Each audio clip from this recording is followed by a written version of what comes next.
And she turns around, she goes, oh, pretty girl. And comes and puts her arms around her and goes, oh my God, you look amazing. Oh, you look, and she just praises my daughter for like how she looks 30 seconds. I'm so glad you like the music. And when I walked in the room, she looked over at me and screamed my name. Keep in mind, I'm meeting her after midnight. It has been hours and she's just met like 60 people. Another day, another great collection of Taylor Swift stories. Be prepared to smile from ear to ear after watching this video. But I'll say one thing, I'll love Taylor Swift to the day I die, and I would put on armor and follow her into battle because, so Taylor Swift's across the room, and she's first like 14 years ago. Yeah. Or 12 years ago. I mean, she's really just beginning to be a big deal. And she's quite young. And my 14-year-old daughter goes, Taylor Swift's over there. Dad, Taylor Swift is over there. And I said, well, actually just got a little letter from Taylor. And she sent me her album, said that she and her family really enjoy the show. I think she might be coming on. And we're both nominees. You want to go say hi? It's perfectly normal. It's a little room here. And so she goes, mm-hmm. And so we get up, and I walk over, and Taylor's talking to somebody, and as somebody walks away, I just say, Taylor, hi. Stephen Colbert, thanks so much for the album. I really appreciate you. May I introduce my daughter? And Madeline's wearing this little, sweet, young, teenage, little blue dress. And Taylor, of course, looks like just a queen. And she turns around, she goes, oh, pretty girl. And comes and puts her arms around her and goes, oh my God, you look amazing. Oh, you look, and she just praises my daughter for like how she looks 30 seconds. I'm so glad you like the music, and let me send you. And I would jump off a cliff into a pit of spikes for that woman, for how nice she was to my daughter. And you got to remember that.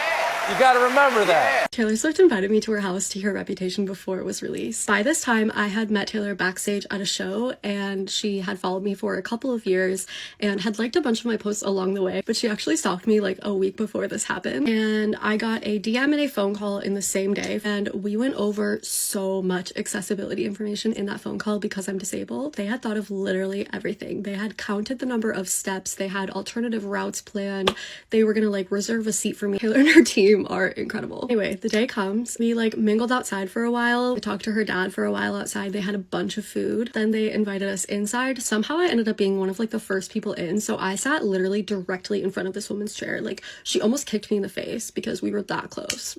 Sorry, girl. Taylor came in and then she introduced her family and Abigail. We all like cheered for her. And then she came and sat down. We watched a music video for Ready For It. It was like 80% done, I think. My friends and I were just sort of like talking, like making jokes and stuff.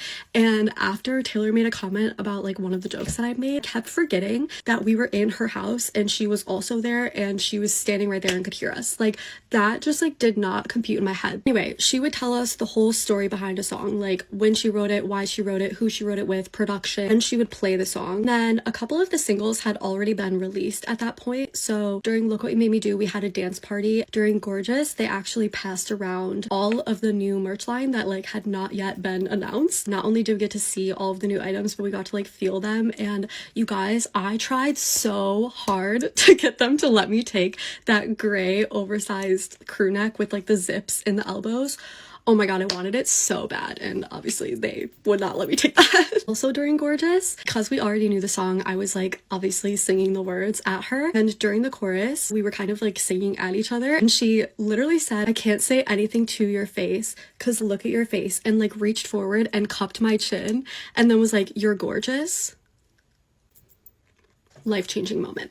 And then she gave us other information about the songs too. So like she told us Call It What You Want was the next single and when it would be released. When we finished listening to the album, she showed us the magazines and told us like how those came to be. After that, she went into the room that we were meeting her in and we all stayed in that room. We got to mingle with like her family, Abigail and Tree. I think Tree was the one that came and passed around cookies, so we got to talk to her for a little bit. So talked to Scott, and one of my favorite moments of the whole night was him and I were in the middle of a conversation and he was like, do you have to go to the bathroom? And I was like, what? And he was like, no, even if you don't have to go, you gotta go see her bathroom's so cool. And he wasn't wrong, it was very cool, but it's the most dad energy and it is so funny. I guess all of the minors had to leave first, so Taylor's team did call names of anyone who was a minor, and then they all met her first, but the rest of us kind of got to choose when we wanted to go over there. So me and this group of people decided that we would be last. So we kind of hung out and like mingled in the room that we listened to the album in, and we all like sat in her chair. I spent a good amount of time laying on Kitty's dog bed, which honestly was more comfortable than my bed. Eventually, it was the end. There was just this like group of people left. So we sort of like lined ourselves up so that we could pick like who we wanted to watch meet Taylor. I believe I was third to last. When I walked in the room, she looked over at me and screamed my name. Keep in mind, I'm meeting her after midnight. It has been hours and she's just met like 60 people. This woman goes, first thing she says to me, other than my name and like hi, was, I told them to put you in the front of the line because I know about all of this going on. Did they do that? First of all, I have chronic pain and I had sent her one singular message about that like 6 months before this. What do you mean you know? What do you know? What do you mean you know? And then I was like, no, they definitely did not put me in the front of the line, considering I'm third to last. Then she apologized and was like, oh my god, I'm so sorry. I didn't want you to have to stand around this whole time. Like, how are you feeling? And I sort of just blurted out, like, oh, I don't want to leave here ever. I love it here. I kind of like forgot how to be a person during that conversation, but that's okay. Anyway, we talked about a bunch of different things. I hand embroidered these matching jackets for us and I was wearing mine. So she had me turn around and she like ran her hand along the back and was like talking a lot about the jacket. We did talk about a lot of personal things. At one point I started crying and she had her playlist going and the music kind of stopped. So it got very quiet, like very quickly. She grabbed my hands and was like, shh, just wait until the music starts back up and it's just us again. Again.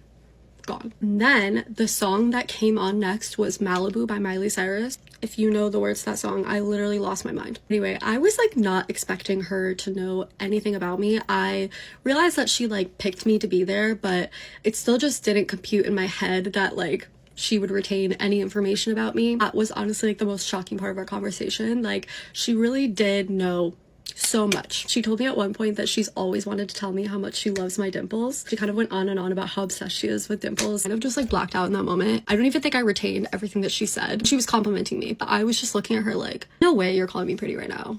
That's not happening. Another funny part of our conversation was I had a cane at the time that had this like black snake print. After she posted those snake videos, literally everybody thought that my cane was inspired by Reputation. She picked up my cane and all of my stuff to like hand it to me and we were talking about it and she was like, oh, I definitely thought you had this pattern for me too. I think I literally said, no queen, I'll take my 10% for the idea though. Like what was I saying? What was I during this conversation? After we got back to the meeting location, a bunch of us were like having breakdowns and Taylor's team walked by and they were like taking videos and pictures. I can't remember exactly what they said, but they like told us they were gonna send it to her.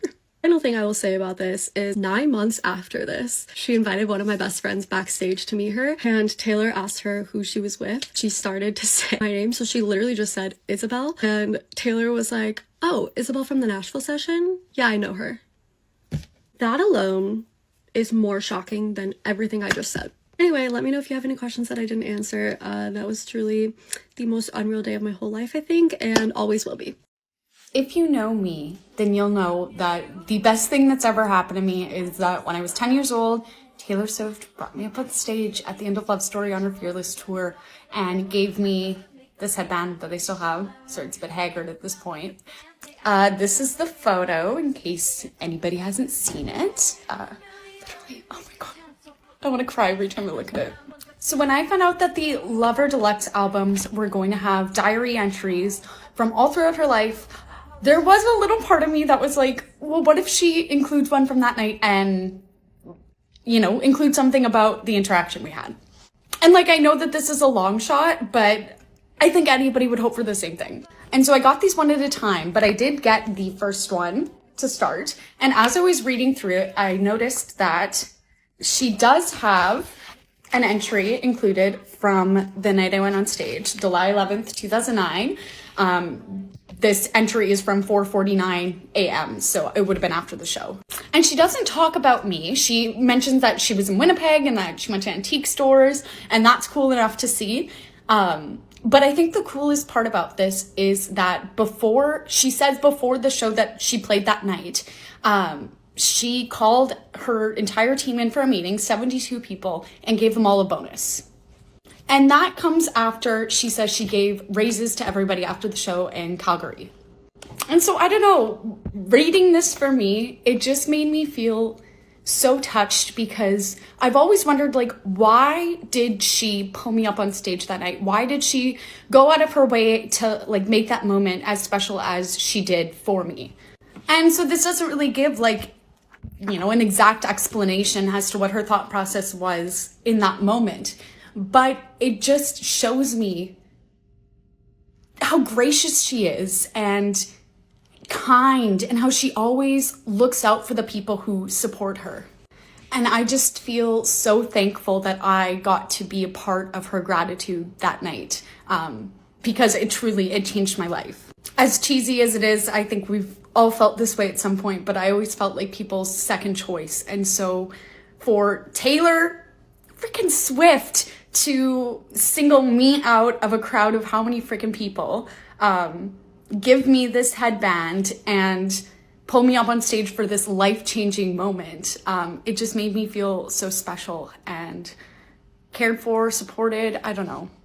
And so obviously there's so many people who have stories about how kind she is and, you know, these crazy acts of kindness that she's done, and mine nowhere near even reaches the top of the list. But I thought that it was a fun little tidbit, and I just wanted to share. I also like talking about it, so sue me. So I hope you enjoyed this latest upload of great Taylor Swift stories, because they were definitely a treat to come across, and are a reminder that Taylor has always been one of the most generous people out there. For more stories like this, watch the next video.